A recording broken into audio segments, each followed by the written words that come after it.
If you are tired of seeing your grout lines all dirty or old and ugly, this is a process that you can do to make sure that they look nice and fresh again. See, these grout lines were clean before, and just the grout color is not good, and even if you try to clean it really well, it's not going to work. But anyway, we are going to start with preparing the floor or the grout lines for this process. I'm using 1 part of muriatic acid and 10 parts of water. You have to be careful with muriatic acid. They can edge your tile, so only use 1 part of muriatic acid per 10 parts of water. Now, the next thing that you want to do is use gloves, use goggles, use a mask, and have ventilation in the area so you don't have all these gases around there. And what you want to do is you want to clean your grout lines really well.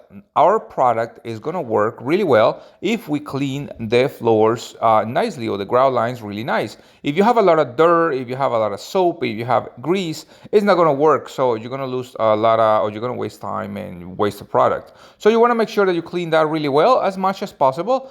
And now that it's nice and dry, you have to let it dry for about a day. And now that it's nice and dry, we're going to use this one called Grout Refresh. This one is from the company Mepe, and they're really cool because you can actually apply it and it's going to change the color nicely. Now remember, this is a temporary or semi-temporary process. So if you're gonna be around in high traffic, this may be not the solution that you're looking for, but this one will refreshen your walls and your floors just the way you're gonna see it right now. So we're gonna mix it or shake it really well, and we're gonna apply that fine line on the grout lines. Now the company may not specify exactly how you're going to spread it really well, but I found out that if I use a tiny sponge or a brush, I can actually apply just the right amount without covering all the tiles. So this is something that you need to be careful with because it may cost you a lot of work. Now you want to do this by section, so you don't want to put all of it all the time in through an entire floor, especially if there are tiles about this size, because you may need to go back, walk on top of them, and clean. If your tiles are big enough so you can step in the middle, it's not an issue. You can actually do the entire floor and little by little start cleaning this out. Now the idea is to let it dry, and then using a little bit of water and pulverizing of a water bottle, you can actually moist the top and just kind of remove the excess. That's how it works. But I learned that the smaller the line, the better for you. That's something that I learned with experience. So you want to let it dry for a while, and again work on little sections if you have to do large parts of your house. So that way you can start correcting and you don't have a lot of work to do, because you may want to have this material fairly moist, or you don't want to have completely hard surface to work with, because you want to remove that excess and you may end up peeling something off. But little by little you start doing this. This is a tedious process, so you need to be prepared for that part. And later on you can actually make some little corrections using a small brush, like a fine painting brush.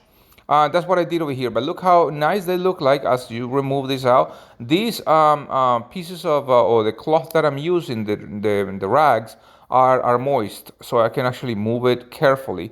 Now you're gonna let it dry for a while, at least, so you can walk on top and look for those areas where the paint is not, or the material is not completely thick enough, so semi-transparent. So you want to go ahead and just retouch those areas.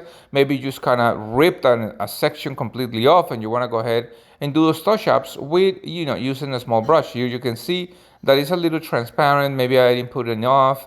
So the cool thing is that you can go ahead and correct it and just take the excess. I'm trying to make it as nice and as level as possible. So this is something that is a little more tedious than normal, but you can actually make your floors look really well. This is the little brush that I'm going to be using, just doing those little touch-ups, and that's it. So now you have to let it dry for a while, at least one day, so you don't remove this material while you're walking around, but it looks really nice. I hope this video will help you to understand how you can do these processes yourself. Don't forget to subscribe, hit the little notification bell, and comment if you used it before. But it's a nice permanent way of working with this product, making your floors look really nice. This house is getting ready for sale. I'm sure that somebody is gonna come tear these bathrooms down and build something new, so you want to make it look nice. Don't forget to subscribe again, and I'll see you in the next one. Bye.